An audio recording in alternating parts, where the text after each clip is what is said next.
Welcome to the Dishpit Baptism Podcast with Randy Tomlin.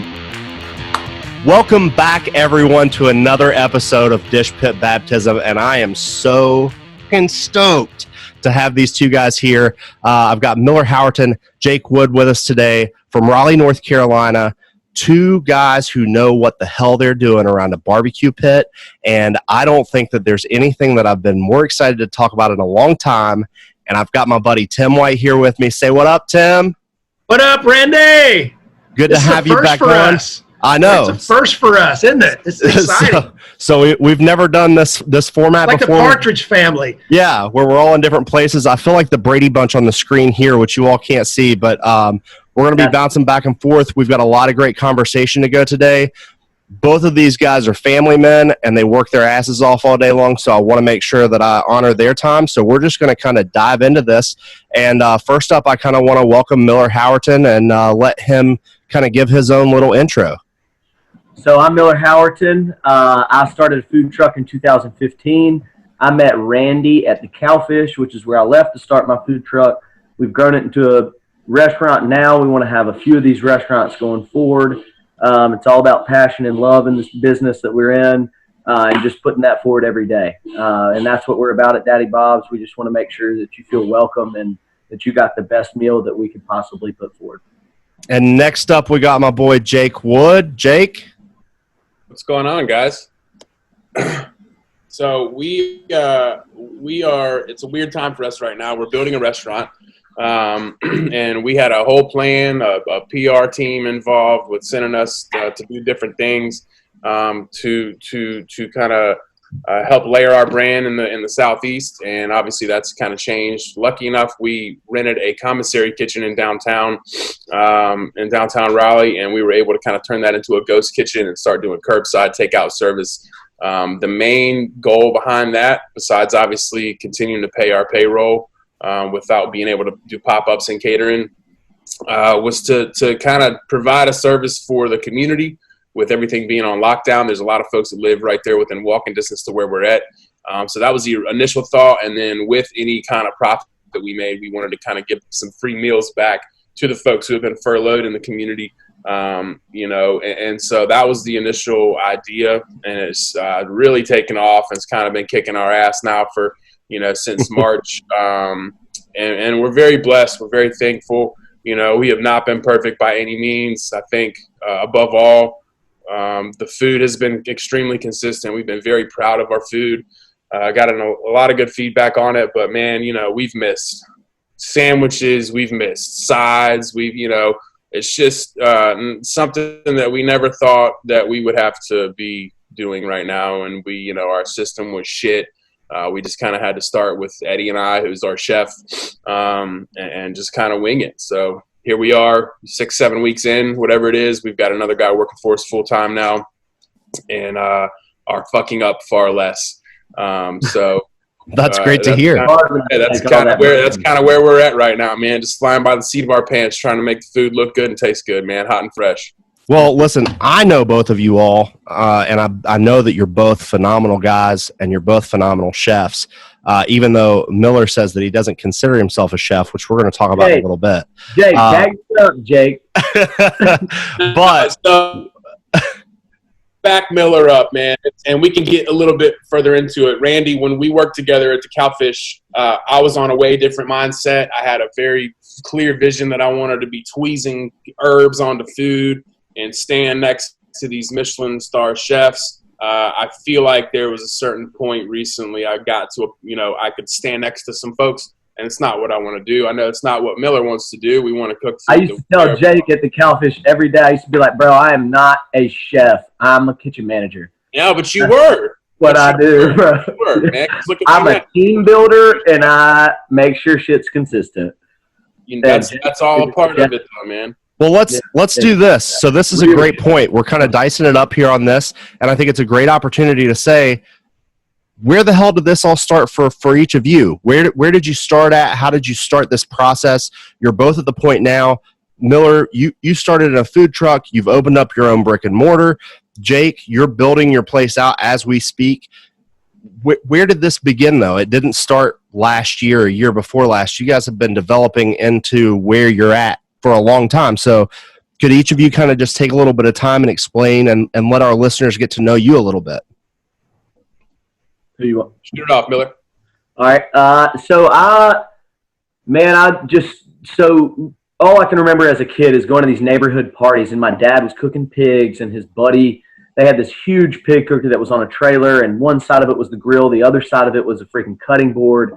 And man, these dudes would get up there and freaking cook a pig and sit over there and make sauces, and the whole neighborhood would be there. And I just loved that whole city aspect, right? I never knew how much that played into this until now that I'm grown, right? And I'm like, damn, that's what made me. Anyway, so I got a job. My first job was at the freaking snack bar at the Sherwood Swim and Racket Club. And bro, every time my friends would come in, I would be, oh man, let me make you a grilled cheese. Let me make you a grilled cheese. Oh man, let me go hook you up with some wings, right? Or man, I make the best wings or the best this, right? And I never knew what that was. Man, we would get drunk all night, come back to my house, freaking, man, let me make you a sandwich. My dad's got all this stuff in here, pickles and freaking weird stuff. Man, I'm gonna make you a sandwich. It's gonna be delicious, right?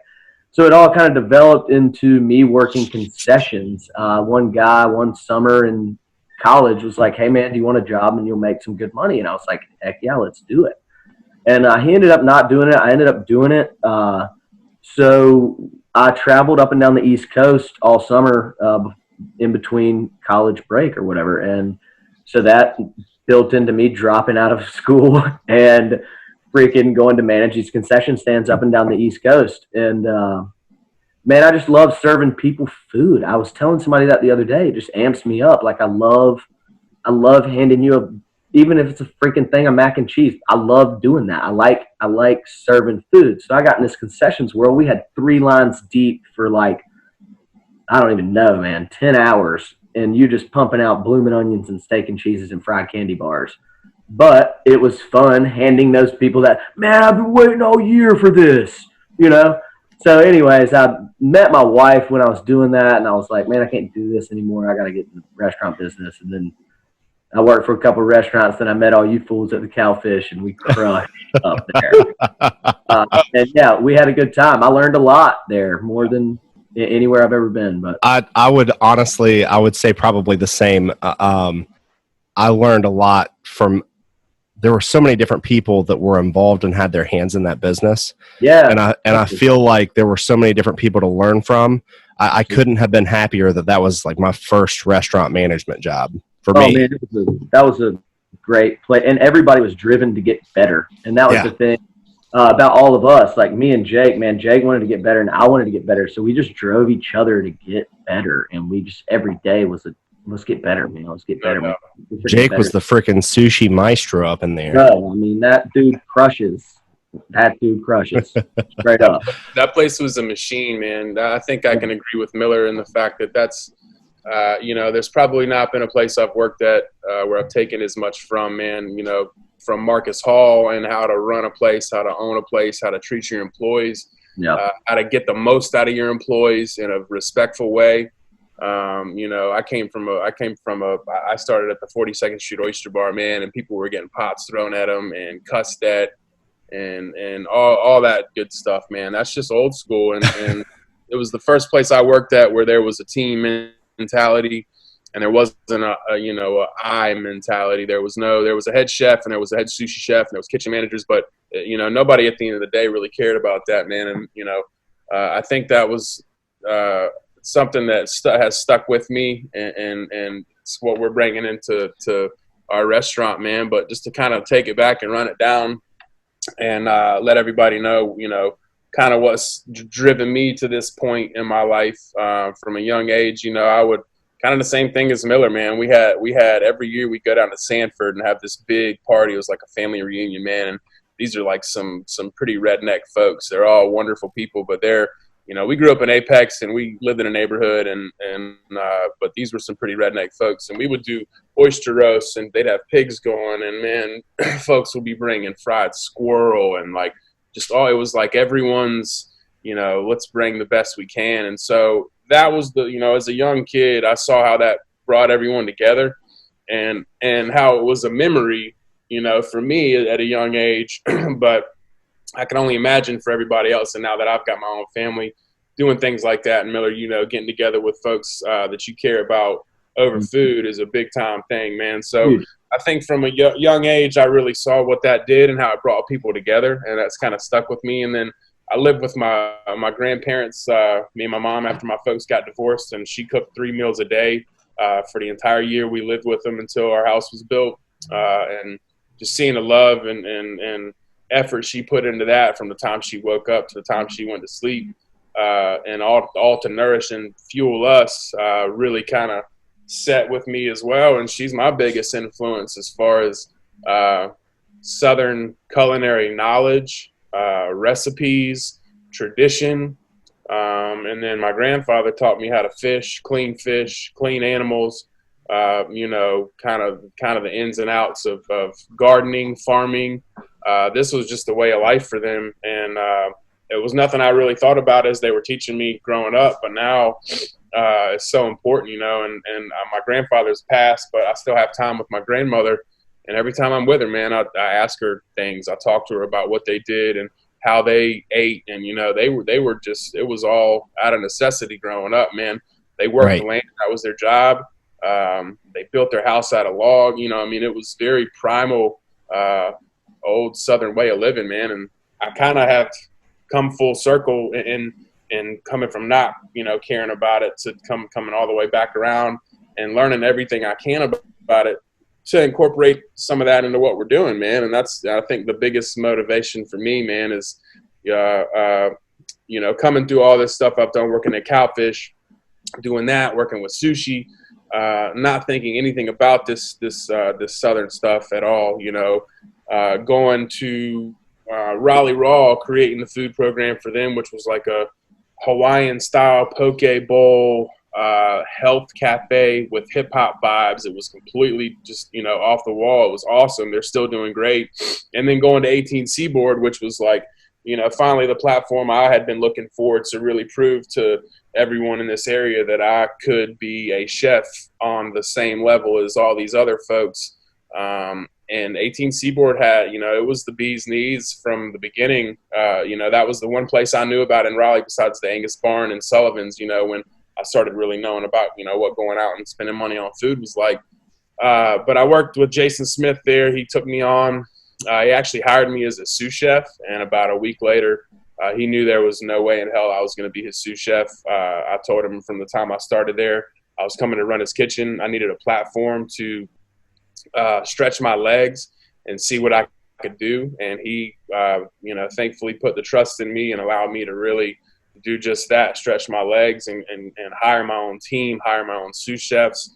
Within a month, my name was on the menu. It was basically like 3 or 4 things that I could keep on the menu that were his staples. And that's what kind of projected me into the culinary industry as I see myself now, man. And it really put me in position to start creating my own style and formulating this plan that is Lawrence Barbecue that Miller and I have talked fucking endless hours about, just chopping back and forth, man. We were talking about doing something together for the longest time, and it just didn't end up working out at the time, man. He had his thing going on. Opportunity came his way, and, I was doing my thing at 18 Seaboard, but here we both are. It's come back around to doing what we really love to do, man. I think we've been through, between the both of us, pretty much every shit show of a service and crazy staff and just anything you can think about going wrong in the fucking restaurant business, man. We've done it to get to this point. And a lot of people can't say the same, man. It's not an easy industry. And we've both got 2 kids, a very young one. Miller, your little girl's a little younger than ours, but it's a heavy load, man. And it's doing the mix is heavy, bro. It takes true passion and true love for what we're doing. So keep pushing through, man. It really does. So here we are. Now, before we go on, there's 2 things that I remember very vividly from the Cowfish. The first one is the very first time that Marcus Hall walked into the restaurant, and I was working a service as a front of house manager, and he literally walked up to the wall and stood at the wall and looked over top of it and just stared at every single table in a row. And he motioned for me. He's like, "Hey, come over here." I walked over, and he goes, You see what I'm looking at? It's like, nope. Not a clue, bro. And then I spent the most uncomfortable 3 to 5 minutes of my life with him just not saying anything. It was just like, and so finally I was like, nothing's in a row right here. It's like, what are you talking about? He was like, the table should be in a straight line. The chair back should be in a straight line. All of the condiments should be full. Every condiment should be exactly the same way. All of this stuff. And I was just like, that was the moment that I knew, okay, this dude has a next level attention to detail. The second thing from Cowfish that I remember vividly is there was a day we were really close to hitting our labor goal, and I think that we had already hit our sales goal, and we just cut the entire back of house staff. And I don't know if you all were here for this or not, but it was like, Jake. Yeah, you all, PA, Stephen Coster. He was back there. Yeah. That was with Ryan when Ryan was still there, right? Yeah, I think so. There. Ryan Stewart, his crazy ass, man. Man, I was there. He's a real one, dude. He was intense. He is. And from everything that I heard, he still is. He works at Disney now. Or no, Universal Studios, right? Yeah, Universal. He runs like 5 restaurants. Yeah. So I remember those two things so vividly, but I can remember the day that they were just like, screw it, let's cut everybody out and let's do this. Let's just crush it. And I remember sitting there going like, but I literally have no idea how to do anything back here. So nobody has ever seen anything like that. That's not a normal thing, man. No. Normal at all. We will never do that at Lawrence Barbecue. No, man, I'm not doing it. I'm hiring more people so I can go take some time off. No, I'm not doing that again. But I think it was so unique because we were all at that certain point in our career where none of us had ever really done anything like that before, but it was really cool to have people that were over top of you too that were just like, we can do it. Let's just do it. Let's do it. And we did. I don't think I felt great after it. I'm sure you guys didn't. Not tight. Yeah, that was a weird place to be, man. It was a good place to be, but I'll never probably take another ass beating like the ass beatings I took at Cowfish, man. Yeah, I'm with you, Jake. And I'm cool with that. Let's like, we don't know what's going to happen at Lawrence, but like, I'm cool with not getting my behind touched like that ever again. Yeah, ever.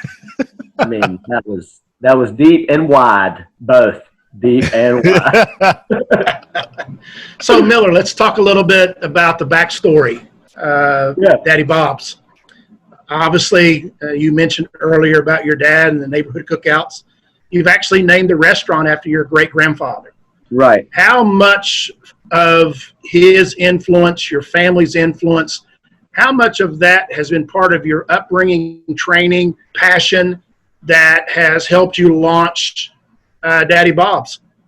So, my dad is actually also a master judge with the Kansas City Barbecue Society, the KCBS, and he took that on as like a passion project way before I ever started doing barbecue for a living. While I was even, and he's a master judge, so you have to like do so many contests, you have to judge all this stuff, and then you become a master judge, right?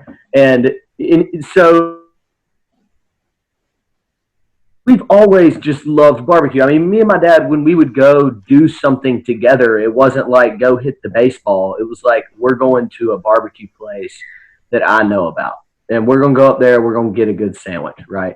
And so it was always just seeking out good barbecue. And we would judge them too. I mean, not judge them, but just be like, man, that barbecue isn't that good. We ain't coming back here.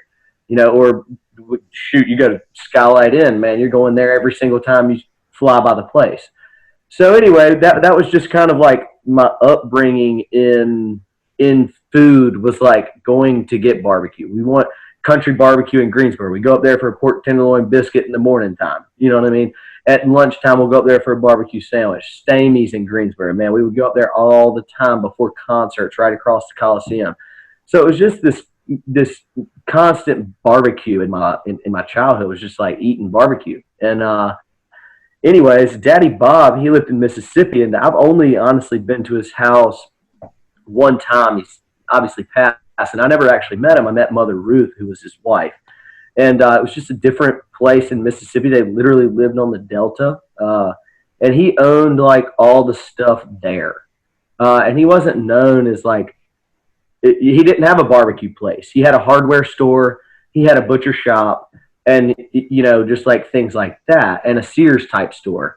So if you would get refrigerators used to be ice boxes, square ice boxes, right? If he would get one of these refrigerators in his Sears store, he would convert that thing into a smoker, and then he would sell it to somebody, or he would use it, and he would have people over and do barbecues. And I've never experienced one of these. This is just all kind of hearsay to me. But he was smoking freaking pork chops and chicken and steaks, you know, just like weird. Yeah, I'm saying, Jake, bro. I'm like, and he's letting it drip all over everything too. Did you bring samples? Yeah, right. Digital samples. That dude was an innovator. He was a freaking innovator, man. He just was doing weird stuff for the people in the community. That was not his business. He didn't own a restaurant. He didn't do that. He just like, you know, hey, I got the smoker going out back. You want a piece of chicken? You know, a piece of chicken, right? So anyway, I think that kind of went into my dad. My dad would go down there a couple years or a couple times a year and just hang out with them, you know, for like a week. And all of his cousins would be there, and they would probably experience that. I would imagine that community of bringing people together, smoking the meats, having a good time. Lots of people are there, laughing, talking, doing whatever they're doing, right? And so I think that set into my dad. And when my dad was raising me, he wanted to raise us in our neighborhood, and we did. We had like 5 to 10 kids that were like in the neighborhood, and all their parents would be there, and you know, it was a thing. And so like I can't say that any of the recipes that I use today, except the chicken recipe and the wing recipe, like the marinade, it's like a Worcestershire lemon juice and garlic is what he used to do, and I use a lot more than that. But that kind of inspired my flavor behind the chicken. And so the chicken is really the only thing recipe-wise that we use. But my dad is my biggest inspirator on, like, you know, hey, your pork's this today, or your ribs are that today. Hey, your brisket's this, or, you know, just pointing out where he doesn't tell me when I do a good job, which I think is awesome. You know, he's like, sure. Hey, why is that dry today? Or why, you know, why? And he'll say, well, you shouldn't have served it. So, okay, those ribs are dry. You need to throw them away. Don't serve them. Don't put your name on them. You know, and so he was just he's hard on me, which is awesome. And I love it. Like he's my biggest inspirator ever. And yeah, he's cool. But that's me. You know, that I don't use recipes from them, but they're very critical on what I do and how I do it. And, you know, just making sure we bring community into it. So I'll kind of throw this out for both of you. I spent 7 years in Dallas, Texas. I spent 7 years in Oklahoma City. Been back in West Virginia now for 20 years. What is the distinction with Carolina barbecue? Jake, different from anything you have out in West? What is it? What is the specific thing that makes Carolina barbecue different from any other barbecue in the nation? I think just the traditional pit smoke whole hog, very plain, very simple. If anything, salt and pepper, with just a simple vinegar sauce, man. You know, and it's just love and time and focus, man. I stayed up for 14 hours after a 12-hour day yesterday. So I just woke up from a nap and came in, and my daughter was playing Roblox, and I felt like the world was ending because I was late. But yeah, it's just I think that is something that really can't ever be messed with, and a lot of people mess it up. But Carolina barbecue to me is that it's you know, just some simple slaw, some simple potato salad, maybe some pickles to go along with it to cut into that fat. But, you know, and then there's all kinds of other barbecue that have come and trickled into North Carolina. But that, to me, is North Carolina Eastern-style barbecue. Yeah. On wood. Got to have wood. All wood, oak wood. Yep. Now, would you say that that's the tradition that you both follow? Yeah. I think the flavor profile is what I'm going for. And I'll get into it just briefly, but we we announced to the public that we were going to be opening a smokehouse with pits doing whole hog barbecue, and through this pandemic here, we have found out that we are not going to have the space to have 2 pits in there and do whole hogs and hang whole hogs in our refrigerator. So we have now moved to smoked pork butt for our pulled pork that is just a killer product. It's going to be consistent, a whole lot easier to train across the board. But the flavor profile that we're getting at the end of the day is mimicking that whole hog pulled pork barbecue. You're not going to get the Midlands, and you're not going to get the belly spaghetti, which I know Miller's favorite part. That's my favorite part. Right now, I think that's realistic for us. But my goal at the end of the day, once we have 3, 4, 5 of these things, is to put pits in every one of our smokehouses, and we can get into the box yard setup. How small of a setup we're going to have. And how much we're going to be putting in that setup. So, I think that this is a good point, because we're going to get into a little bit more of the barbecue here in just a little bit after we take a break. But I really want to come back to what we talked about in the beginning, when I said that Miller had made the comment to me that he doesn't consider himself a chef, but he considers himself a people pleaser by way of food. And I was actually surprised, Jake, that you jumped in and piggybacked off of this, which I've not had the conversations that you all have had. It was going to be geared towards a conversation with Miller, but I think that this is a really good point to say you're both great at what you do. I've been around you when you've done it. So what changed that mindset from you? Because, Jake, I think for me, when I think of you, I think of super fine detail oriented, want to plate up, make beautiful food, all that. But it kind of sounds like you are inching back into the territory of you just want to make people happy with food and don't want to worry about all the frills. Yeah, and to be honest with you, man, that's the most realistic thing for me as a human being, to have a sane life. I'm not willing to sacrifice any more time with my family, any more missed time with my family, if that makes sense, to try to pursue something that at the end of the day I have no background in. I have no history in, if that makes sense. I've not been trained by any kind of high-end French chef or anything like that. It was just something that I thought that I really wanted, and I got to a point where I could go to bat with anybody, beside anybody, and found out that I've seen it. At the end of the day, it's just not what I'm passionate about, man. I am passionate about, creating memories for people. I'm passionate about,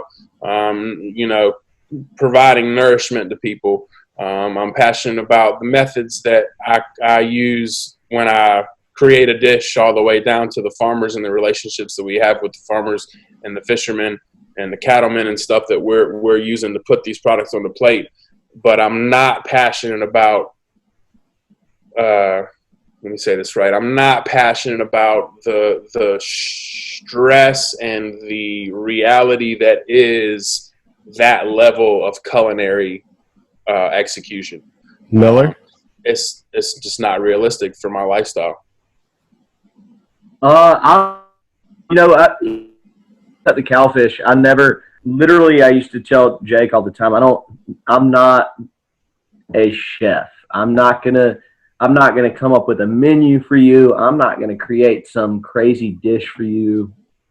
What I will do is make sure that everything is the same exact thing that it was the last time it left the window. That is one thing that I do bring to the table as a kitchen manager, chef, if you want to say chef, whatever it is. What I feel like my biggest asset is consistent, just making sure that I always tell people in my restaurant when I train them, hey, here's the deal. Every time somebody gets their plate of food, what's the first thing you eat on that plate? A French fry. Every time you have a plate that comes out with French fries on it, you eat your French fry first. Well, I don't care if your burger is on fire. If your French fry is cold, you've already set your mindset to have a bad meal, right? You've already set your mindset. This whole meal is cold. This whole meal is not fresh. So even down to the French fries being delicious and hot and fresh, that is something that I can deliver to a business, you know. And I just always knew that that's what I want. I wanted everybody, no matter where I was, to experience a great meal. I want you to experience perfect, like fries are hot, sandwich is hot, the cheese is melted. You know, whatever it is, it just needs to be done right. And, you know, when you see it and it comes out of the window and it's like, that cheese is melted and you let it go out to the table, I mean, ultimately that's on you as a person or you as a chef or whatever it is, right? So that was my biggest thing is I always told Jake, I'm not a chef. I'm not going to create the world. But I will make sure everything's right. That's all. Well, I think that this is an interesting point that I wasn't necessarily expecting to get into, but one of the things that I wanted when I started this show was to be able to talk about the real world shit that people go through when they're in this industry. And one of those real world things that I've experienced very commonly is that when people seek a renowned status or when they seek awards, when they go after those things, our industry already has that stigma of not having the greatest aspects of mental health and personal wellness built in with it. It really seems to me that you guys have kind of brushed up against that a little bit because, you know, I think I've seen people drive themselves so far that they break themselves away from who they were, what they started being, and they lose all passion for creating anything whatsoever. And I think that people who are in the culinary industry are artists, really. And I think that what you all do with barbecue, it's an art form. It takes passion. It takes dedication. You've said that already. But it seems like you've both kind of brushed up against that and been able to distinguish, hey, this isn't best for me. This isn't best for my family. This isn't best for my mindset. Can you talk about that a little bit? Yeah, man. I've seen folks go both ways in the industry, man, and I've had the choice to go either way in the industry. And one thing that's, you know, no secret in this industry is drug abuse, alcohol abuse, suicide rate is high, divorce rate is high, depression rate is high. You know, and so it's extremely easy while you get focused so hard on what you're doing during the day to let your health and your sanity and your real life just get loose and get out of hand, man. I've seen guys literally coming to work still hungover and still buzzing from the night before, and they get off and they got a beer in their hand 5 minutes later. They're, you know, whiffing up a line of blow mid shift. Like it's not something you know, that was appealing to me, man. And like I said, I've had the choice to make to be a part of that, and it's not easy, man, because I won't speak more on that, man. Miller can agree with me on it, man. Peer pressure is real. I mean, you got a bunch of dudes that are out partying, and I mean, you just have to make a choice. I'm with you, Jake. Like you have to choose. Camaraderie is what we're all looking for at the end of the day, and realistically, camaraderie is what makes a machine like the Cowfish work, for example, right? And so, of course, yeah, you want to go and you want to get some time in with your buddies and this, that, and the other. But man, I've had some hard decisions to make, and I've lost friendships and stuff like that over it. Just deciding to go home after work, go be with my family, get some rest. And that is not the norm in this industry. And thankfully, it's moving that direction now. And self-awareness and being healthy and all that is really more prominent in this business, more so than ever. But it's been tough, man, and I've slipped. I've been that guy that showed up to work after getting shit-faced hammered and knew good and damn well that I didn't belong there serving people food. That's just, I think, a moment in your career and in your life that you've got to make a decision and say, hey, am I going to take this seriously and treat it like a career, or am I going to fall into the you know, stigma of, oh, you're just you fucked up in high school, you didn't go to college, now you work at a restaurant, you get shit faced every night. That's not what I want. That's a good point. That's not what I want. I dropped out of college too, so like, you know, I think that's a good point too. Is, you know, when I don't know, you can do two things when you drop out of college and you have your mindset. Like I had my mindset, and my mindset was, okay, I'm going to drop out of college, but I'm going to make something of myself. I'm not. Right. My family is not a drop out of college type of family. My family is not, that my dad pretty much told me that's not what I was doing. And I was like, yeah, I am. And, I had to prove him wrong. That was my whole mentality, is I have to prove my dad that this was the right decision for me. I have to prove that to him. Like, he thought I should go to college. He thought I should do all this stuff. Okay, all my friends are partying over here. Well, wait, my dad told me that I wouldn't succeed if okay, I got to prove him wrong. No, I'm not going out to party with y'all. I'm going home.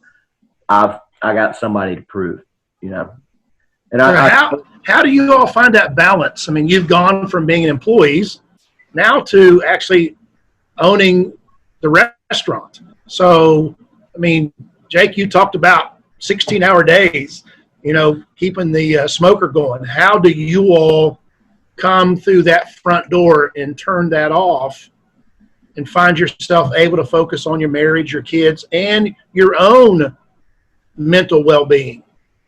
It's tough, man. I think that the best advice that I've been given is to find. I think people get caught up in trying to be different roles, play different roles. Turn this off and turn this on.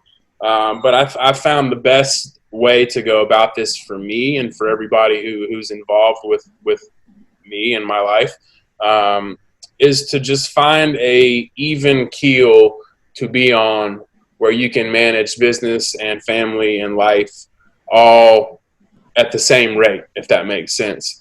And it's something that it's new to me. I'm really working on and really trying to kind of hone in on. But, that's kind of the motto for me, man. I think that if you continue to try to just flip the switch on high stress, low stress, because, coming from work to home really should be a de-stress, man. It's, you're coming to your sanctuary, your place of peace. So it's not always like that, man. You work for 12 hours straight and you're stressed out about stuff. If you care about your job and about what you do as much as Miller and I do and some of the folks we've been around, it sticks with you, man. And it's hard to let go. It's hard to leave that stress in the kitchen.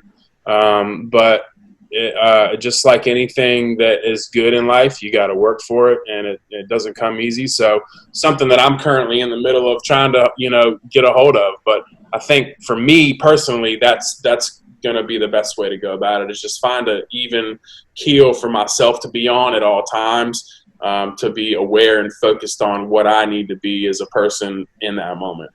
And, going along with that, I think it's a constant struggle. I mean, I've been doing it for years now, but it's a constant struggle. We got in business for ourselves to spend more time with our family.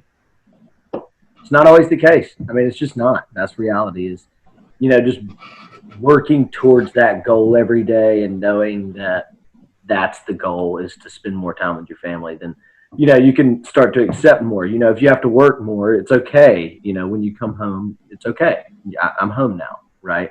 And just being able to, it's not easy though. Like Jake said, it's not easy to drop the stress at the restaurant. I don't do it every day. I mean, nobody can, but just making the decision that you want to, I think, is the first step. You have to want the family time. You have to want the stress at the house. I mean, you have to want it. You just have to want it, or else, or else you're going to restaurant all day, every day. And and again, for you, you started out with a food truck.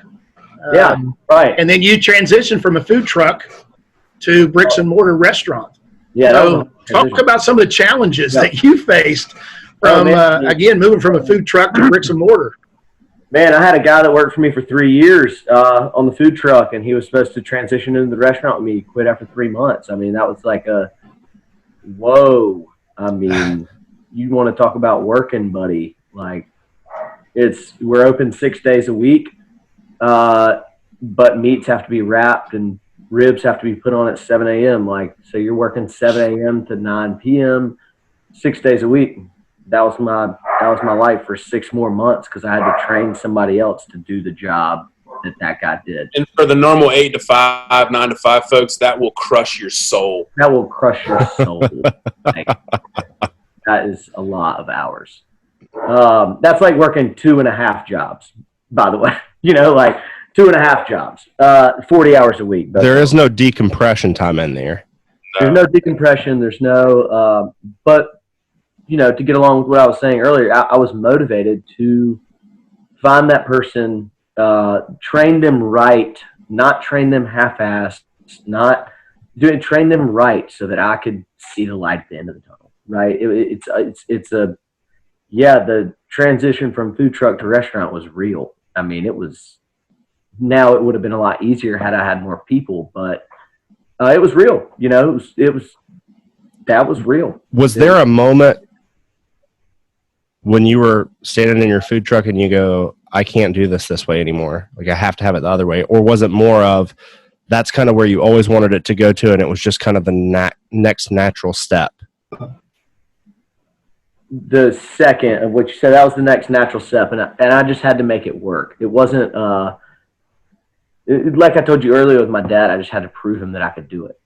That was the next step, and I had to make it work.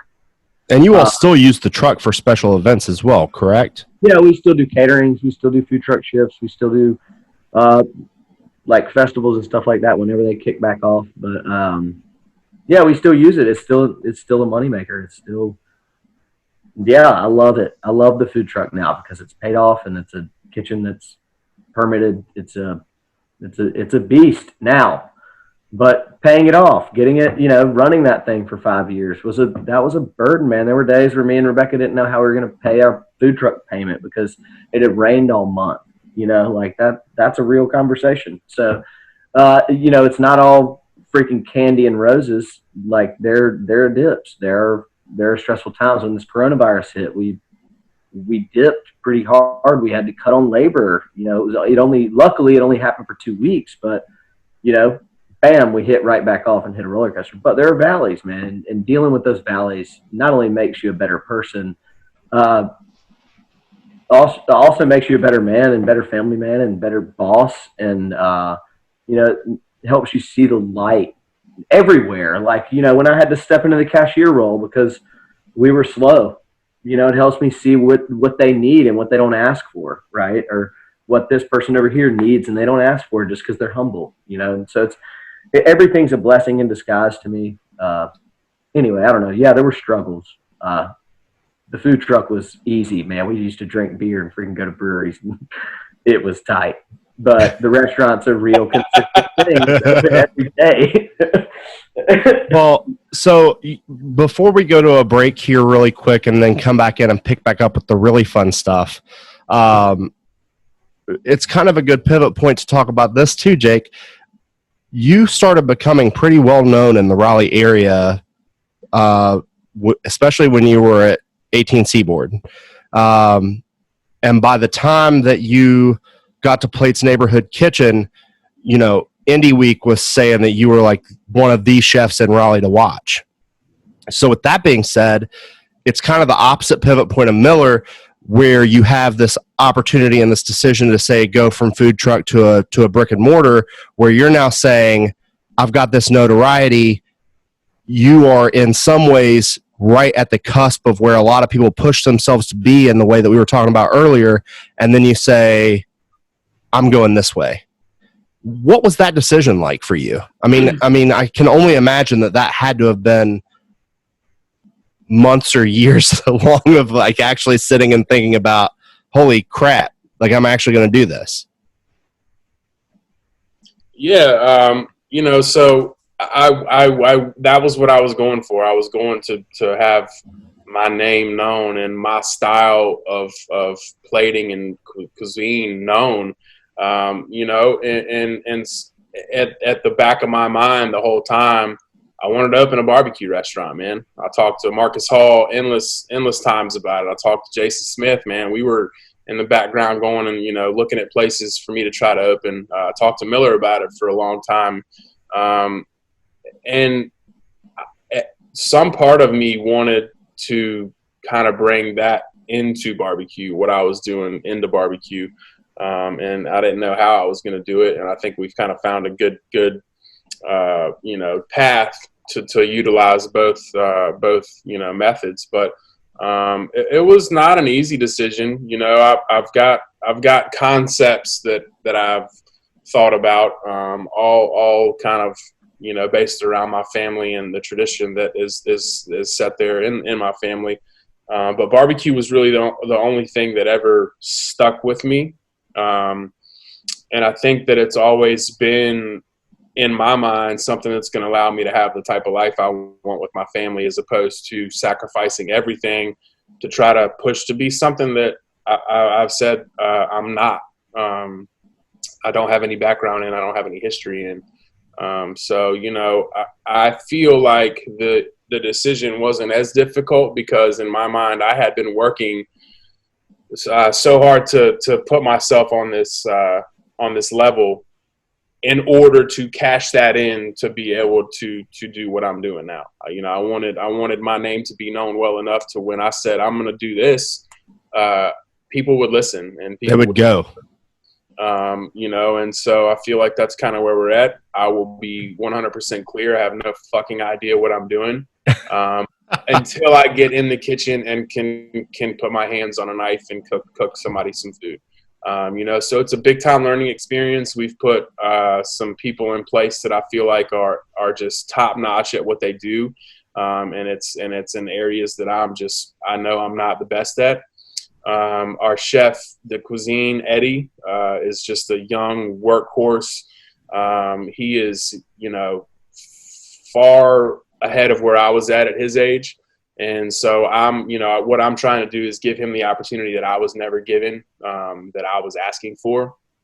And it's difficult because it's transitioned me into more of a mentor role, where not only I have to drive this business and this brand forward and create for this brand, but try to train him to get on that same vibe with me, so that I can empower him to be successful within our brand. You know, he's got equity that's going to be coming his way if he can hit some goals for us, you know. So it's a totally different role for me as opposed to being the head chef somewhere and getting all the attention and just putting people in place to make my job and life easier, and make that machine work. Now I know that I have to make him that in order to go where I want to go. And I've had to be okay with that. And, you know, I've never been, you know, some might say I'm a egotistical person, but I've never like seeked out the limelight or to be famous or anything like that. But what does come with that, and I know for a fact that if I play the game correctly in this culinary world right now in 2020 in the Southeast, and for the next 5-6 years, my life will change. My kids' life will change. Our future will change. You know, it'll provide something that nobody ever thought a cook could provide. And so that's my mentality right now, man. All that stuff that I've done in the past is completely out the door. And I've gotten to the point now that I've been fighting to get to. And, you know, I'm going to show you the truest, realest version of what I think a barbecue restaurant should be in our area. So that's what we're here to do. Freaking amazing. Guys, we're going to take a quick break. When we come back, we're going to talk about some smack your granny, finger licking good barbecue. All right? We'll be right back on Dish Pit Baptism. Hey, Dish Pit fans, we want to hear from you. If you or someone you know have a great industry story you would like to share on an episode, or if you know who our next guest should be, email us at dishpitpodcast@gmail.com. Want to see behind the scenes? Follow us on Instagram at dishpitbaptism. Welcome back, everybody, to Dish Pit Baptism. Thanks for letting us take that little break there. I think we were all a little waterlogged. Tim, we're going to talk about motherfreaking barbecue. Some slappy granny.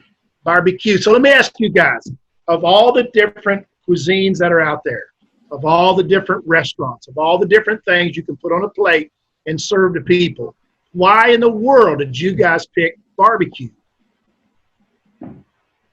I picked barbecue because it's awesome, man. It's like it's just awesome. Like barbecue, you have to cook it all day. And then when it's done, like, who knows how it's going to be, right?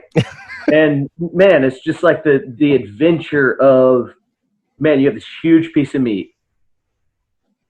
Put it on that grill. Let that thing go.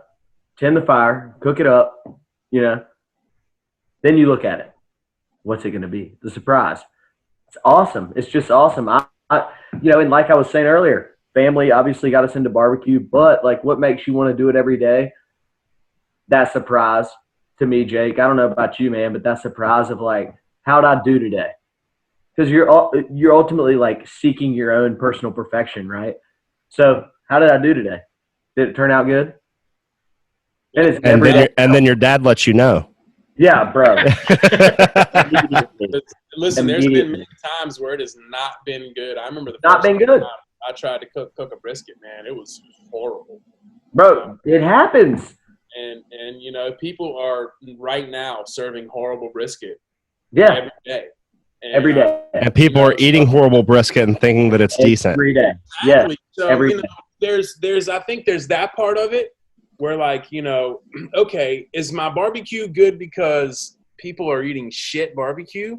Fair. Or is my barbecue good because I know what the fuck I'm doing? Well, like you got to kind of find, in between, right? So, yeah. I think Miller and I don't want to call myself a pit master. I don't think Miller calls himself a pit master, man. We haven't been doing this for 20 plus years type thing, but barbecue is something in 20 years and I might do that. You can either get it right or you can get it wrong, man. And when it's time to pull that thing off and cut into it, you're gonna find out whether it's right or wrong. And there's Real a lot quick. of tricks. There's a lot of smoke and mirrors that you can do with fine cuisine to cover it up to make it dang right. Barbecue's true, man. You either fuck it up or you don't. And right. I think there's a lot more skill that goes into putting good barbecue on a plate than people give credit. I think so too. There's a guy, Aaron Franklin. I'm sure everybody's heard of him. Franklin Barbecue out of Austin, Texas. So Franklin Barbecue out of Austin, Texas. I mean, he has a master class out. I haven't watched it, but I've seen the trailer for it, and it says, he says, hold on one second, baby. Look at those chilies, y'all. Look at those chilies. Those are old school. They're frozen. So anyway, he says from the first brisket I cooked 16 years ago to 106 briskets a day. Yeah, I said 106 briskets a day. Oh, that's not including pork and ribs and everything. He says he is still learning. He is still learning through that process. You're never with barbecue. It's every day. If you cook it fresh every day, then every day you've got something to look forward to. Every day you've got something to perfect. So that's the thing. I'm ADHD. I need a task. I need a task every day. So barbecue. Yeah, I'm like a damn border collie player. I need a task every day. And if it's just making barbecue good, I can zone in on that like big time. Yeah, I think do either of you all have a specific cut? Really just hit it on the head of why I did barbecue. Is I have a task every day, and if I do it right, then I'll make money. That's right. Yeah. So let's talk about the different types of barbecue or the different cuts of meat. You've got shoulder, you've got butt, you mentioned brisket. You also talked about chicken.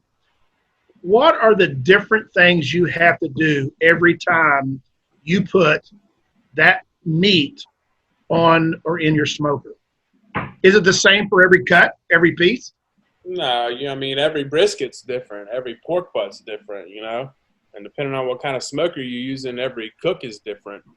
Depending on what type of wood you're using, whether the wood is wet, whether it's damp, whether it's green, whether it's kiln dried, whether it's seasoned, it's all different, and you've got to watch it, and you've got to be there right beside it. Smoking barbecue is not something that you can do and be doing something else at the same time. People might think that, but it's you kept drinking some beers. You can drink a couple beers. Some damn Almond Brothers or something. That's not all, though. You're going to be listening to music and drinking beer and cooking barbecue. That's your task. Yeah, that's it. If you can do that, then you can do it. But it's different every time, man. And I think once you find out that you don't just put it on a damn grill and keep a temperature the same for X amount of time, and know when to open it, when to look at it, when to move it, when to temp it, and when to pull it, which might be different for the 4 pieces of meat you have on your grill at a time. You might pull them at 4 different times, but it is different every time, man. And nowadays, not to get it too far into what we're dealing with on the meat side of it, but man, like the meat I'm getting right now it might be 15 pounds one time, 8 pounds the next time, no fat cap one time, a thick fat cap the next, so we're really just kind of having to play it by ear right now with what we're getting, not to mention we're paying 2 times what we've been paying. I think a common misconception in barbecue, Jake, to go along with your point, is cooking things for a time length.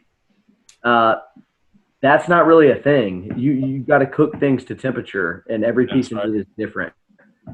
Tim, to your point of your cuts of meat, my thought process on this between pork and brisket is barbecue started with whole animals.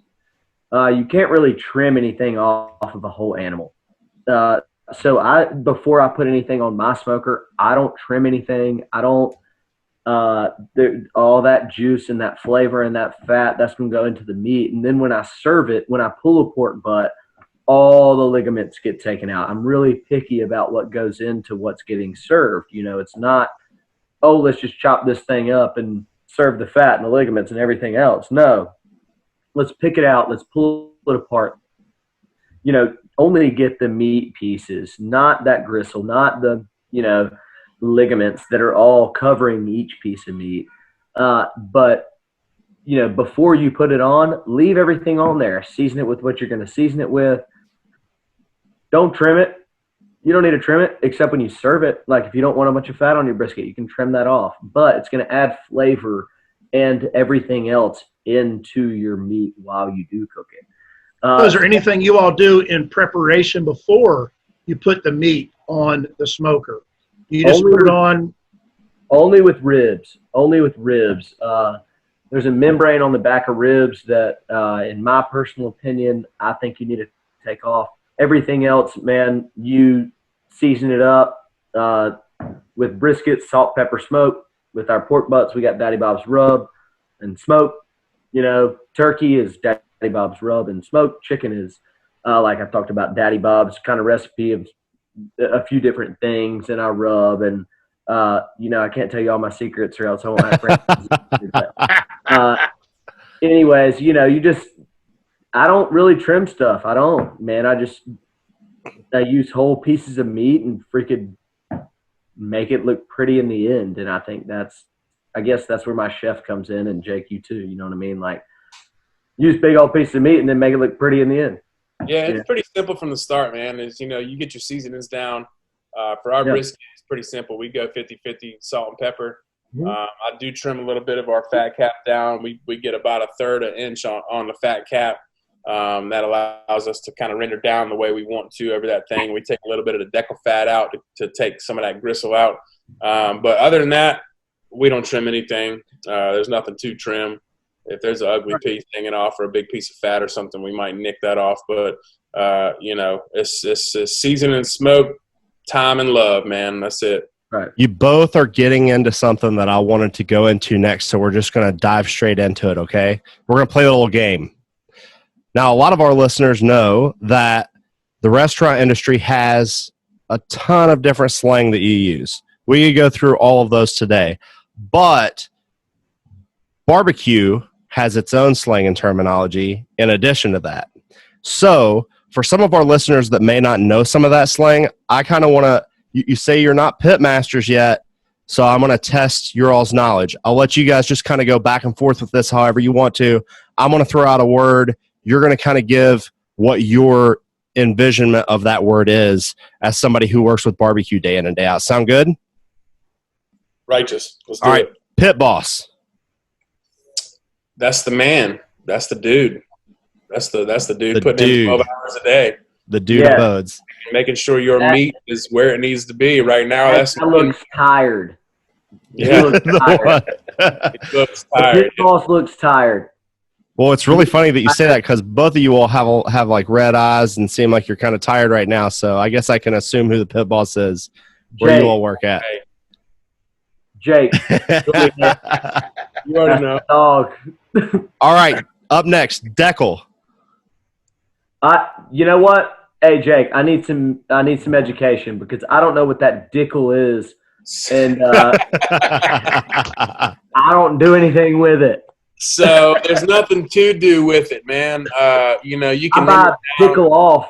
Yeah, so the decal fat is what connects the point of the brisket to the flat of the brisket. So the flat of the brisket is your lean, obviously, and that runs the whole entire way through the brisket. And then the decal fat connects the point, which is your eye of the brisket. Ain't no way.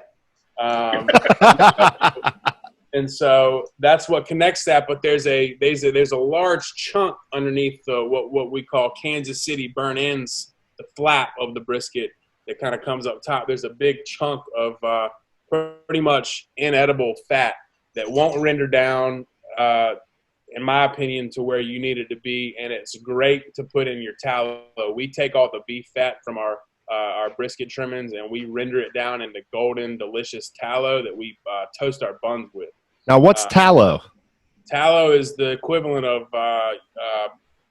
pork fat, right? So you see like manteca or pork fat that's basically rendered pork fat into a liquid that's been cooled into a paste. You know, use it like butter. You use it like oil. And beef tallow is the same.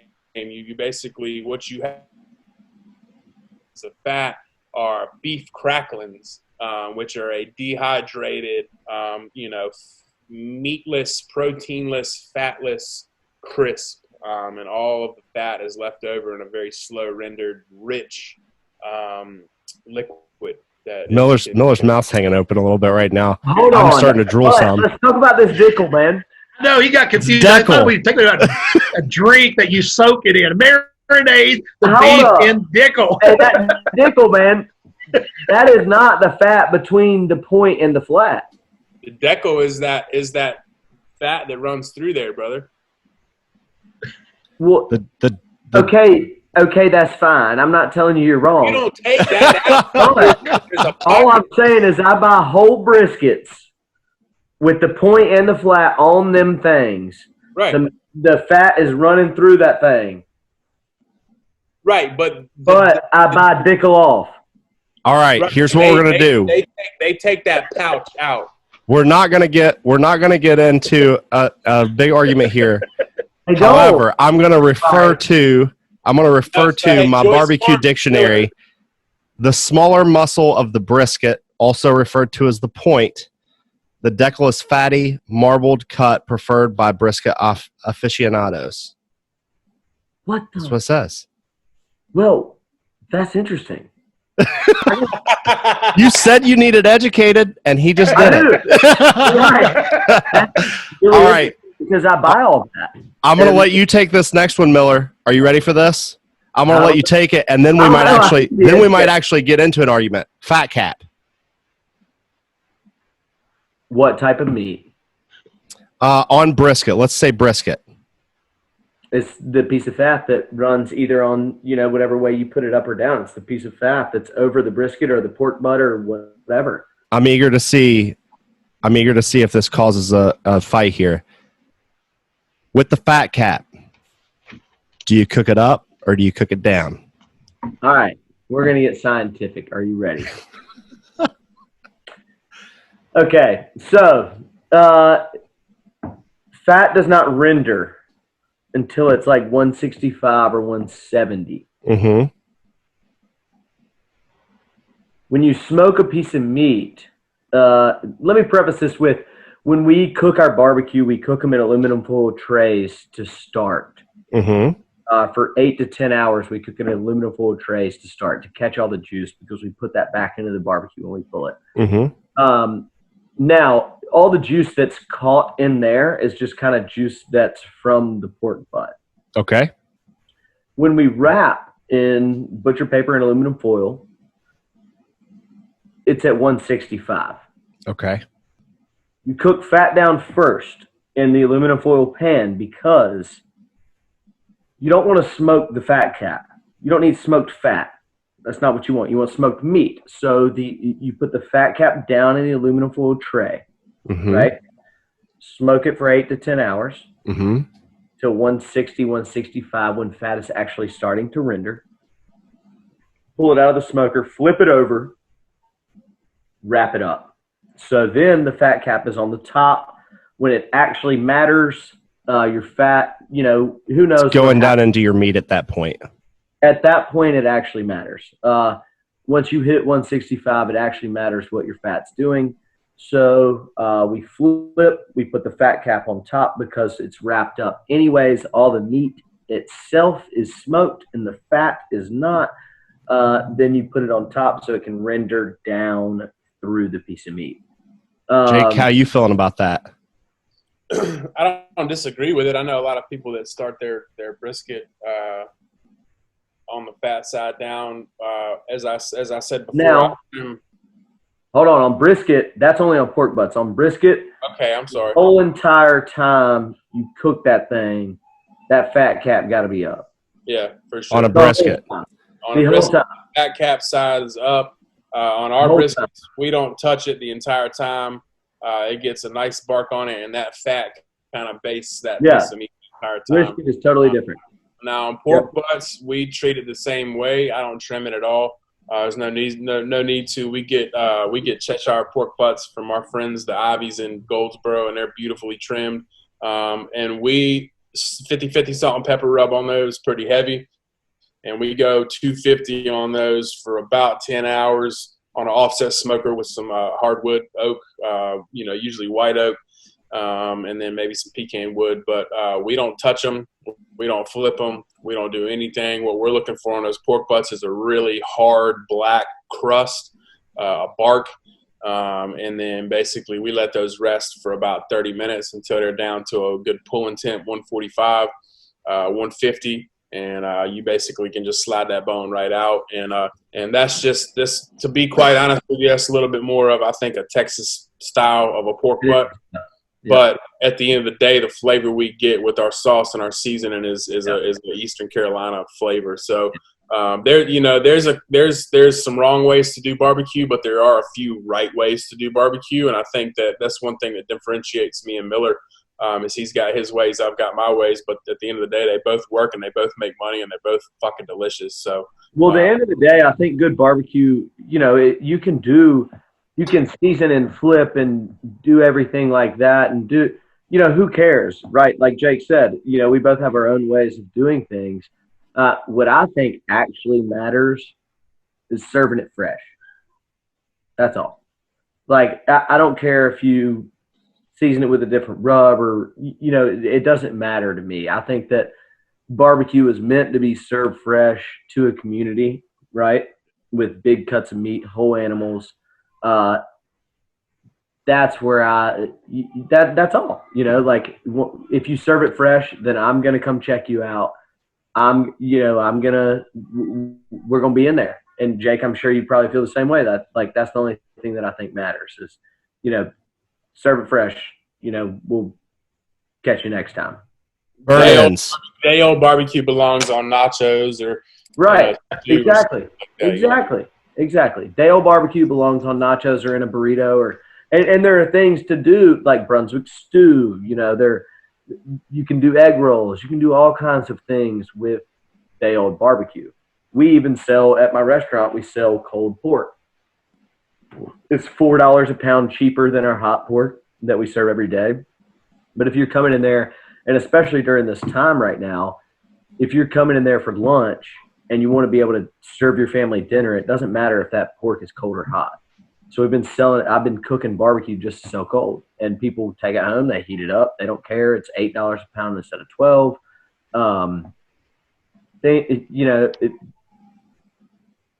But day old barbecue, I'm not going to serve you a barbecue sandwich. You ain't getting a barbecue sandwich with some old barbecue. That's not what's going to happen. And I think that's what matters. Who cares what you season it with? Everybody has their own flavors and their awesome things that they do. Like, I'm not I don't have the best barbecue. I think a lot of other people do, right? And I think that's the constant battle. Hey, just cook it fresh, cook it good. Don't mess it up. It's a battle. Who can tell me what burn ends are? Which animal? I've never heard of that in my life. Let's talk about it. What are you talking about? You go with any animal that you want to, Jake. So a burn end to me is a very well marbled, sometimes capped in fat piece of the meat that gets a little bit more crispy on the outside due to the size of it or the fact that it protrudes out from the meat and might get a little bit more smoke or heat. But that marbling and the intramuscular fat within that piece or section of the meat creates just a juicy, just succulent, wet. I mean, just the best cut, to be honest with you. Like I talked about, that part above the decal pouch that I cut out is the Kansas City burn in. And in Texas, they trim that off, so you have a little bit more of an aerodynamic brisket to smoke on the smoker. But we use that for burn ends. You get about a pound and a quarter off of each brisket. We do pork belly burn ends, which basically, to me, a burn end is something that's cooked to perfection, separated from the rest of the cut, and then sauced and crisped back up for serving. So, that's what we do with our burn ends. So every day at our restaurant, man, we freaking every point we serve. If you buy brisket in our restaurant, it's usually flat, unless you ask for point. Unless you ask for fatty brisket, then you can get some point. But every point we serve, we take off, and then cool it down, put some sauce to it, hit it on the heat, man. And it's just like, we call it meat candy in our restaurant. I don't know, Jay, do you feel the same way about that? I call it meat drugs. Yes, I call it meat drugs too now. All right, I got three more that I want to hit here. Let's talk about the jiggle and the cascade on a brisket. What you got, brother?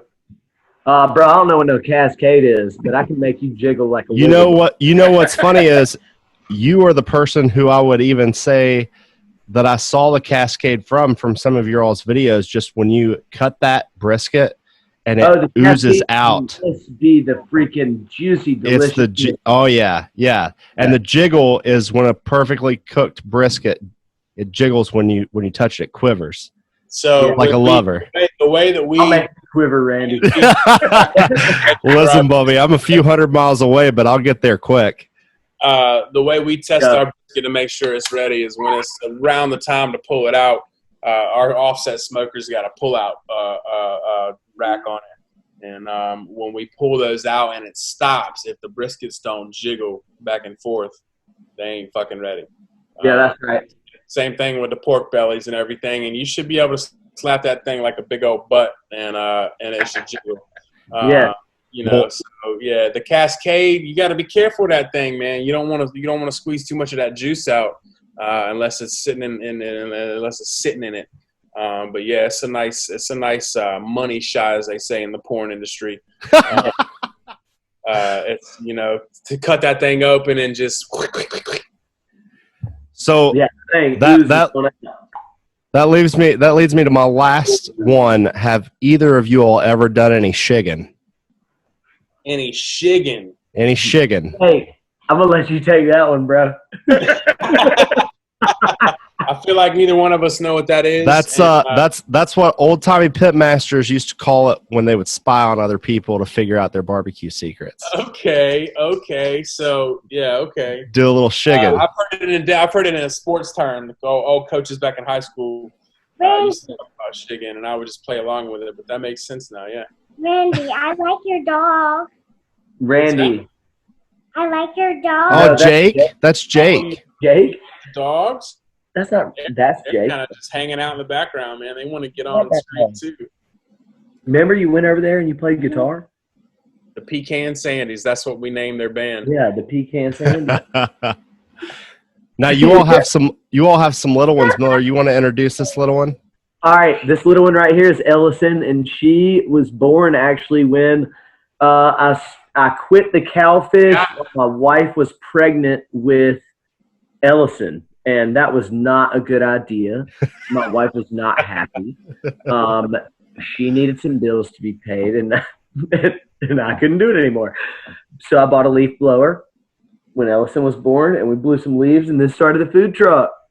Isn't that right? Yeah, she doesn't know. What's up, girl? Who's this? We got Jake. This is Brianna Lee, and Brianna Lee is going to have a little bit of a role in our restaurant.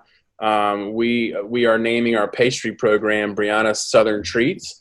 And we've got a little cool, old school, Little Debbie-esque logo with her on there. And so we'll have milkshakes, pies, cakes, cookies that'll rotate seasonally and weekly. So this is Brianna. She doesn't bake a thing, but That's she right. wants to be a baker, and she wants to be a pastry shop owner one day. So want to say hello? Because what? Because I don't cook a lot, because I do want to cook a lot, but Daddy's always at work and Mommy says no. And also, she says she doesn't want to have to use a knife because Daddy cuts his fingers a lot. I have full faith that you will one day own your own pastry shop if you work anywhere near as hard as your daddy and Miller do. We just try hard, man. Try hard Hey, to guys. let you know we're doing. One of the things we ask some of our listeners to do is to submit questions for you guys. So I'm going to throw the first one out, okay? All right. This comes from Josh Berry in Williamstown, West Virginia.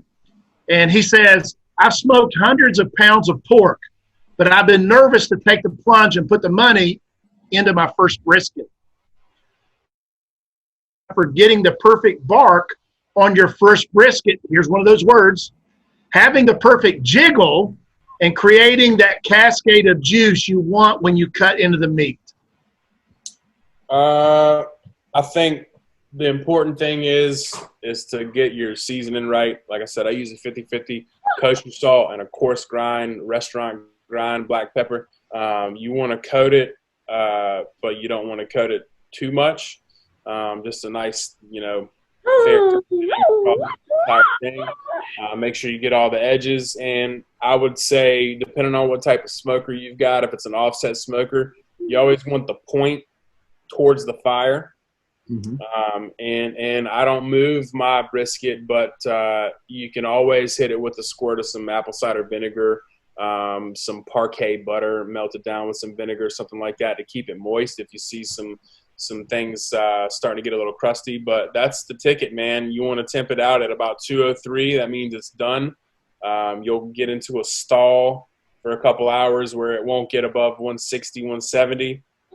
Don't worry. Leave it alone. Leave it in there. Make sure your temp stays good and your smoke stays clean.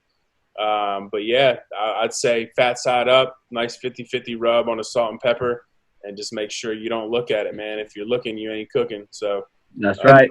And when you're getting a good smoke built up, what color does that smoke turn when you know it's the right? I'll say so. That's what I was going to say about it is, hey man, just do it. Just cook a brisket. What you want to focus on is not cooking the brisket, is making your smoke the right color. What you want to realize when you're cooking with wood is not that you want something to smoke. You're not out there to make the smokiest smoke out there. What you're doing is using wood as your heat source, which will in turn smoke your meats. You want a clean smoke. You don't want white smoke rolling out of your smoker. White smoke is good smoke, but if your smoker is at the right temperature with wood in the back of it and it has clean smoke out of it, you're at the right temperature. You're at the right heat ratio. Your fire's burning correctly. You don't want to over smoke something. So what does clean smoke look like? Blue smoke is what it's called. Yeah, blue and clear. Yeah, it's almost like a tint of blue. Hardly any smoke coming out of your hardly any. There. But you see a little ripple of heat and a little tint of blue. If the light's you don't want smoke. I mean, it's called smoked meat, and that's correct because it's wood fired. But Heavy smoke is not good. And I What think that's temperature are you really looking at in there? 250 all day, every day. 50 all day long. Yep. So do you think most people undercook or overcook meat when they're trying to smoke it? I think it's both. I think they over smoke it a lot because they put a lot of wood chips in it. I think they, do a lot of weird stuff to get lots of smoke, because that's the common misconception of smoked meats is it has to be smoked. You got to smoke it out. Whereas, like, even if you use hardwood charcoal, you're already at the point of rendering charcoal, so you don't need to use any extra wood chips or anything like that. If you use a clean hardwood charcoal, then you're already at the point of smoking. So if you're cooking a brisket on hardwood charcoal and a big green egg, you're good. You don't need to add any wood chips. You don't need to add any things like that. Now, also to what Jake was saying, cook the temperature. Don't cook for a length of time. Just because you cook for 10 hours or 12 hours or 16 hours doesn't mean your brisket's done. Every cut of meat is different. Temperature your meat. Find your right temperature. Just you're going to have to learn. You're not going to pull your first brisket off your smoker and say, I'm a master. You know what I mean? It's just not going to happen. You're going to have to cook 3, 4, 10. I threw away 12 briskets. I threw them away when I was first starting to cook it. Didn't even do anything with it. I threw them away just because I wanted to see what it was doing. I wanted to see how it was going. I wanted to see what was up. So I would throw one in at a food truck busy spot, and I would throw a brisket in. Oh, is it going to be good enough to serve? And sometimes it would be, but like I said, 12 times I threw 12 briskets away. 12 times it was not good enough to serve. So I learned in those 12 times and figured out what does and doesn't work and where it needs to sit and all that. You have a favorite wood that you use to smoke with? I use hickory, apple, and pecan wood. And like I told you, we use pellets. So the pecan and the apple are both mixed 50-50 with oak, that takes you to 4 woods. We use oak, hickory, apple, and pecan for just a blend of flavors. I got that blend from a couple competition guys that I've known over the years. And the competition guy I got the pecan tip from, he said he used to use pecan shells. He would put pecan shells in his firebox, and I thought that was real gangster. But anyway, talk about gangster. Look at your little girl right there, bro. Bro, she's a pimp. Jake, you should start using pecan shells, bro. That's gangster old stuff. Yeah, man. So my grandmother, she actually got two big pecan trees in her yard. And to speak on that, you can actually smoke with like peanut shells, corn cob. Yeah. And a lot of different times you want to do a cold smoke technique to get a little bit more like pungent flavor in there. But on the wood game, man, we get from American Wood Yards. It's a big wood yard here in Raleigh, and they have kiln dried oak and hickory mixed. So we mix white oak and hickory. White oak is usually a little bit more for the heat, and then the hickory is a little bit more for slow burning, smoky flavor. That's right. Outside of that, man, we don't really use much else. If we see somebody that's cut down a pecan tree or an apple tree or a peach tree or something like that, we'll try to collect and season it. But, it's pretty much straightforward oak and hickory on our part. Yeah, a lot of the what people don't understand is, like I just said, is you're using it for the heat. And oak, like once you get into hickory and apple and stuff like that, all you're doing is adding flavor. But the oak is what actually supplies the heat. Like you have to have that hard. Oak is really hard. It burns correctly. Like hickory is even harder and it burns slower. But you only use 1 to 10 pieces of oak or something like that, just to add that flavor where you're using that oak as your heat source, essentially. All right, I got question number 2 from Erica in Nashville, Tennessee. With everything that's going on, has it been difficult for you all to source your meats, and how important is it for you to use as many locally sourced products as possible? Yes, it's been very difficult, especially over the last few weeks. And it's funny now that this is happening, and I think it's kind of exposing some of the gaps in our broad line distributors. in our food chain, and the local farmers are still here. They still have product, and it hadn't really changed in price. So I think looking locally is something that folks should be doing. But you've got to understand that when you buy local, you're not going to be buying a packer cut, right? You're not going to be buying a store cut. You're going to be buying more primal cuts of meat with maybe a little bit of hair on it, a little bit more fat on it. The fat's going to be yellow.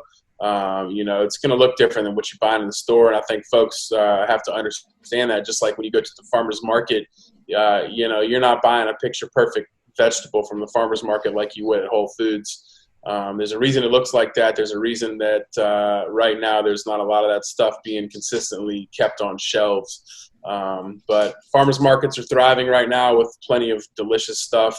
Local fishermen, they need people to buy from them. Local farmers, they need people to buy from, and it's all quality product.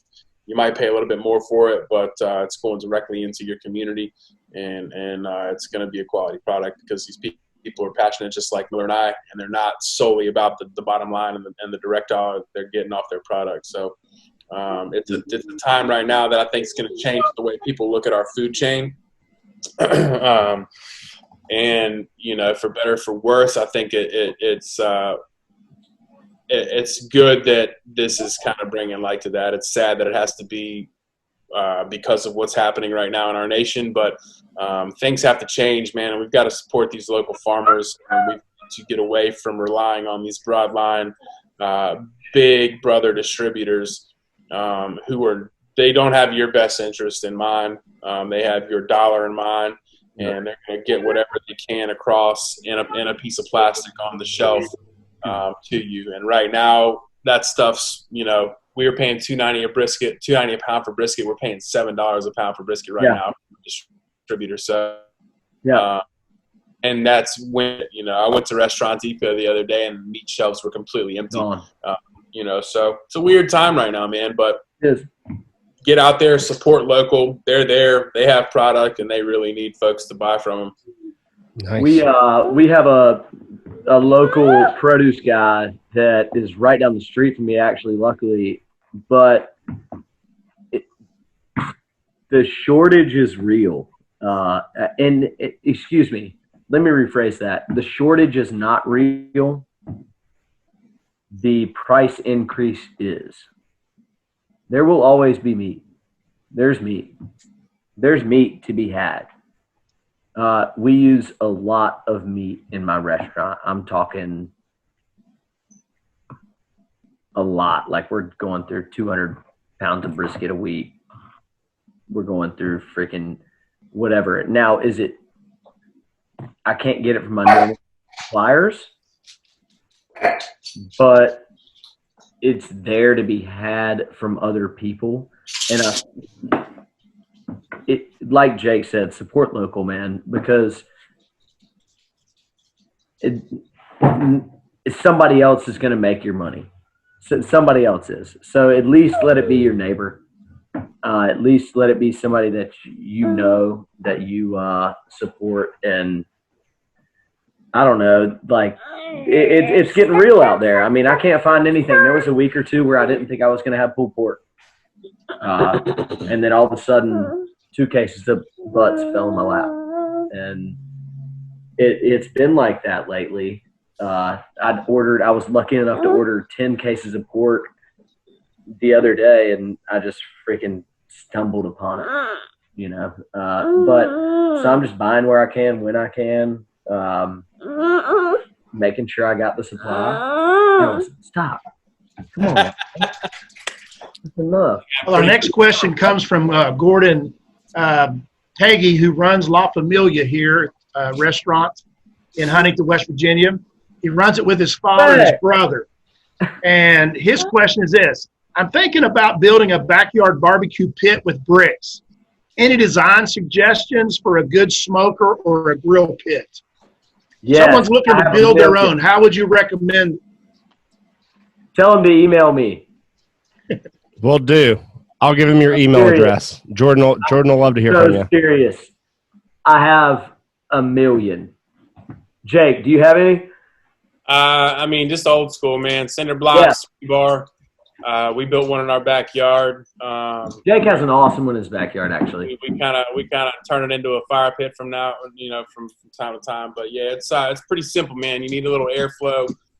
You need some closure to it. You need a little tin roof over it to hold all that smoke in. You need something for the hog to sit on. Or depending on what you're doing, whether it's a whole hog or meat, you just need grates big enough to let that fat drip through and get out of there, and then hold your meat. So it's a million different ways you can do it. I think the guy from Buxton Hall, what's his name? Jay? Elliot. Yeah, Elliot Moss. The guy from Buxton Hall, he wrote a book, and in that book is the recipe, if you will, to build your own concrete pit. I literally followed those steps. I built one. I found kind of the kinks in it. But anyway, just like I said about smoking the brisket, get out there and do it. You're going to have some things you do and don't like about it, fix them and don't fix them, and then do it again. It's just follow your dreams. If you want a backyard pit built out of bricks, just do it. Airflow. You need to have a burn barrel if you want to do whole hogs. If you need to have some things. If you want, I built a chimney out of cinder blocks one time just to have somewhere I could burn my wood out of. It's all about your dreams. Follow your dreams and do it. Just do it. Just awesome, do it. Man. Hey, listen, everybody who emailed us in questions, thank you all so much. We're looking forward to doing this segment on here more. Hopefully in the future, we'll get to have you all join in this way or in some way. So we're looking forward to getting to do that with you. We're going to plow through the last couple questions here and get into the end of this because I know we've taken up a lot of your all's time. First things first, some would argue that the perfect barbecue does not need sauce. How important was it for you to create your own sauce when it came to opening up your own barbecue place, or was that important? I think sauce is just an added bonus, man. It's accoutrement. I'm with Jake. Good barbecue. It's got a good fat content in it, good seasoning to it. Meat's tender. It's just like anything. Good piece of chicken, good piece of steak, a good piece of pork. You don't need sauce on that thing, but it's always nice to have a little sauce laying around. Gives a little added flavor. If you do your barbecue tray right, you got pickles, you got bread, you got sauce. You can really kind of get a nice little bite. I always get so disappointed because there's no Alabama white sauce. There's no Bama white sauce up here. That's not a thing. We got it too. So, yeah, man, we tend not to try to put the white sauce on anything but chicken. But it's, you can order it and you can put it on whatever the hell you want to, man. I love it on chicken. It's so good. Yeah, no doubt.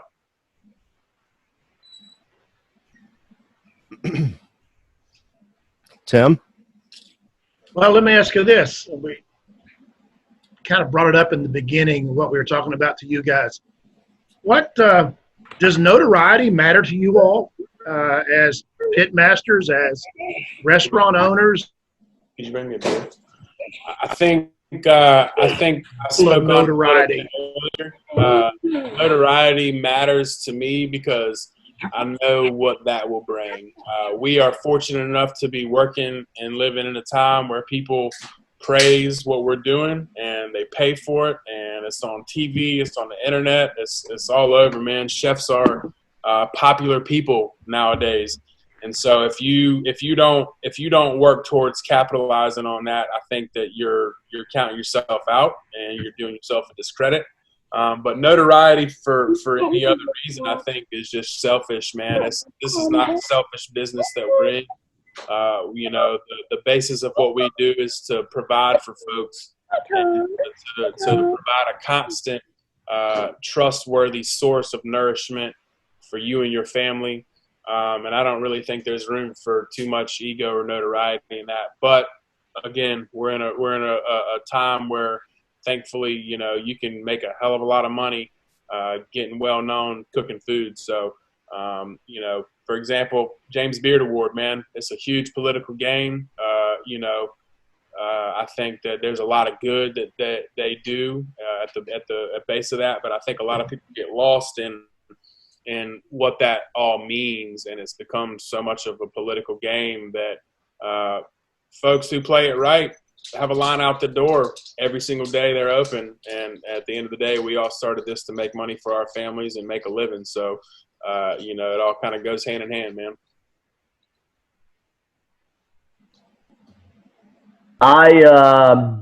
So for me, notoriety, I don't search for that. We don't advertise. We don't, literally, I haven't put out one advertisement, but what matters to me is feeding the people in our community. We're also not in the middle of downtown Raleigh. We're in the middle of Angier, where there's like not another restaurant for 12. You know what I mean? Like it's a different beast. And notoriety to me doesn't matter. Word of mouth is what matters to me. As long as you come in my restaurant and you have a good experience, that you're going to tell 5 of your friends, and that's all that really matters to me. Yeah. All right. So let's pivot into something that's a little bit more fun here before we wrap up. Every time I've spent time with either of you, there's always been some tunes bumping in the background. What are a couple bands or albums you've been jamming to during your cooks right now? Oh, Miller, what you got, Playboy? Bro, Jake, I've been listening to some music, pimp. Okay. I mean, dude, what you been listening to? I knew you all would get excited about this question. We are fortunate enough to have good friends in the industry. I've always been a big fan of reggae. Oh, man, I need a phone charger. And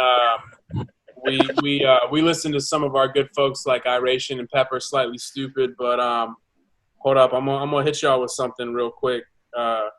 This right here will get you hyped at any time of day in the kitchen and get you right where you need to be anytime, man. This like 80s, 90s kind of gym music.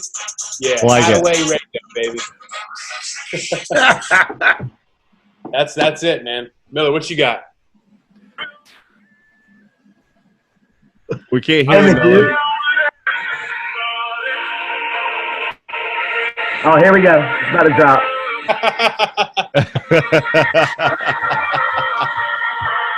This is Whitney Houston, Somebody Who Loves Me, you know? There you go. So clearly we're on that hype shit. Now, you said, Miller, or Jake, you said Slightly Stupid. You do some cooking for those guys sometimes, don't you? Yeah, man. Yeah, we this year, man, nothing's going to be happening, but Slightly Stupid, there's some really cool guys, man. They were, we're fortunate enough about 7 years ago to get linked up with them. I offered to cook for them for free at a show they were doing in North Carolina in hopes that they would hire us and spread the word, which ended up happening. And now pretty much any reggae music that you've heard of, if they come anywhere near us, man, we're there. We're cooking for them. They know about us, so we're very thankful for that. To me, I've seen that. I've been a part of that. That's awesome. Yeah, I grew up, surfing, going to the beach, listening to that type of music, smoking a bunch of weed, this, that, and the other. And it's like now I'm an adult, and I don't necessarily do all that, but that music's and that kind of happy, good vibe has always kind of stayed with me. And when I listen to music, man, I don't want to.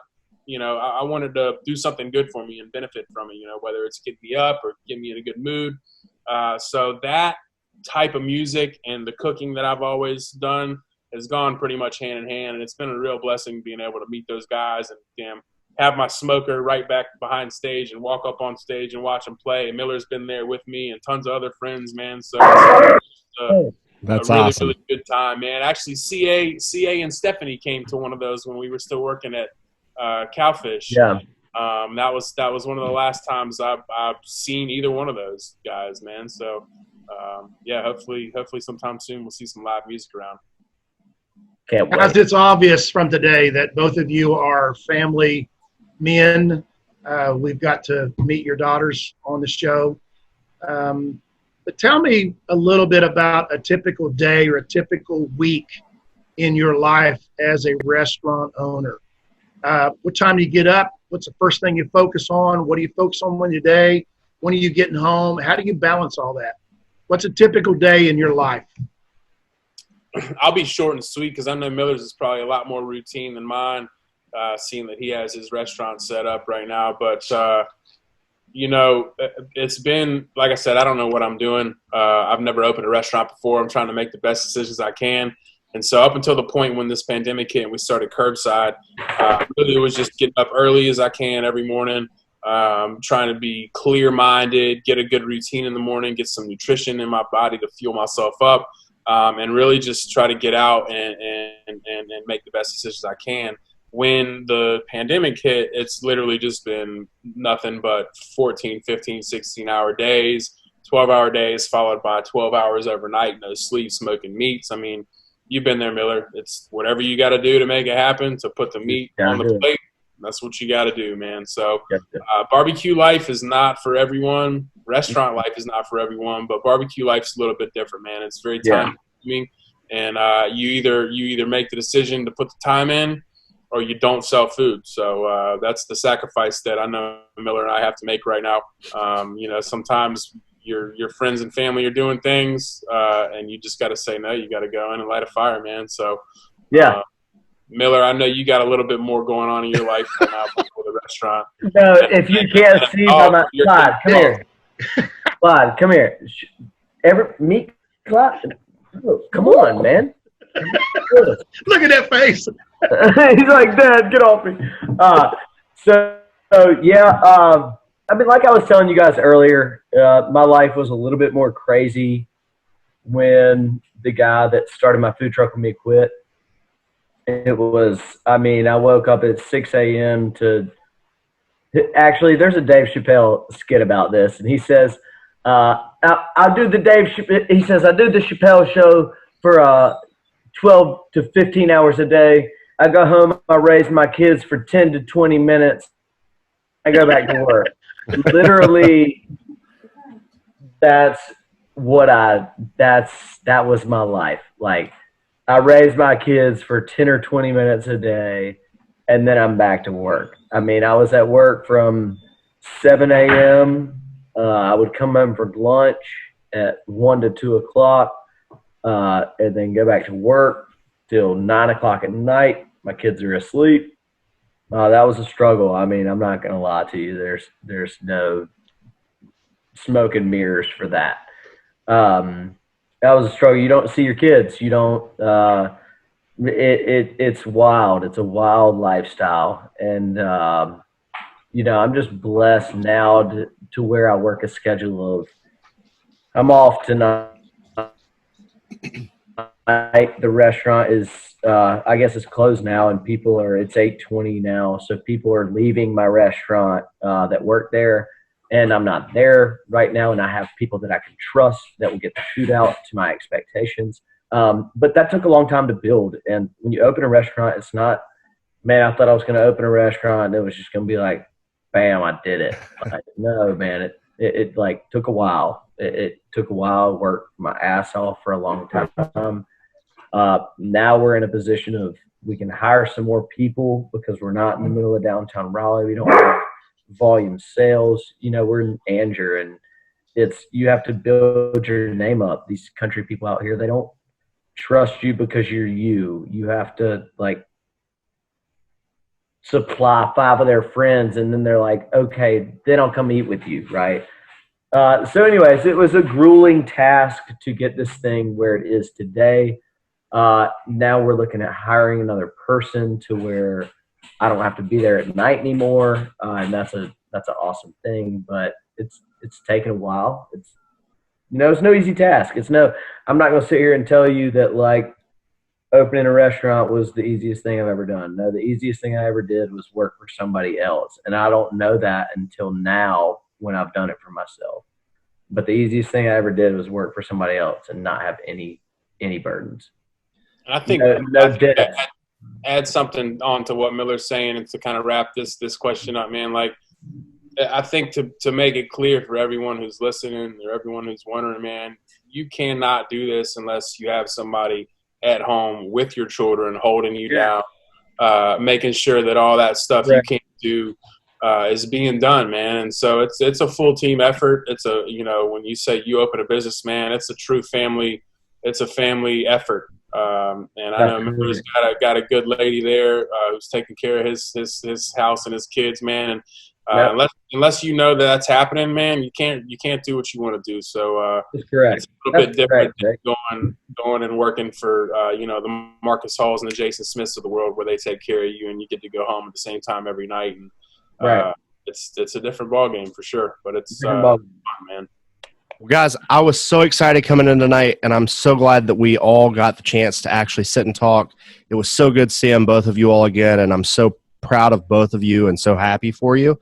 The world's a bit of an uncertain place for a lot of people now, and right now with what we're trying to do, we just want to bring some positivity and light to people and let people have something that they can listen to and enjoy and kind of get some stories out of. We want to storytell. So I just want to wind down this episode by letting you all give a plug for your business and kind of speak directly to your community and let them know what you have coming up. Go ahead, big dog. Man, coming up for my community anyways, I've realized I want to be like the face of the food out here in this small community that I'm in. We want to open up like a coffee shop and a burger joint and, just a bunch of small businesses out here. And we want to do it all right. And the people out here that eat with us every day, they know what we do, but we want to just kind of own it and give them something that's good every day, whether it's pizza or coffee or anything. It's not going to be Hardee's. It's not going to be McDonald's. This is going to be some good stuff. And I don't know, man, that's what's coming up is just I want to do more things. I want to do more things with more people and do it right, and it can grow slow. Figured out with my concept is grow slow. We figured out how to do minimal sales. We figured out how to do all this stuff. So finding the right products to plug into these equations, whether it's coffee, like I said, or pizza or anything, as long as you do it right, it will grow. It will grow. So anyway, that's what's to come for us is who knows, man. I'm out here. Lots of places will close down, and I will be looking to scoop them up is all I'm saying. My man. Yeah. Randy, thank you so much. Tim, thank you so much for having me and Miller tonight, man. This has been a real treat. Lawrence Barbecue is on its way. All I can really say is thank you for everyone who supported us up until this point. And we really just look forward to being somebody who just serves the community, man, every day, every night. We're not going to try to reinvent the wheel. We're just going to try to be really good for you guys every single day. Anything that the community needs, we'll do our best to provide. And so, that's really all there is to it, man. Lawrence Barbecue is about barbecue, oysters, beverages, good food, good people, good times. Outside of that, there ain't nothing much else, man. So thank you guys for having us. It's been my pleasure. Pleasure meeting you all. Absolutely. Tim, thank you. Be safe. Randy, I really hope to see you sometime soon, my man. And we can all hopefully get together and drink a beer. Yeah, absolutely. Let's get together and dice it up. Jake, Miller, Tim, it was great spending the evening with you guys. Thank you all for coming on Dishpit Baptism. We will see you dipshits next week.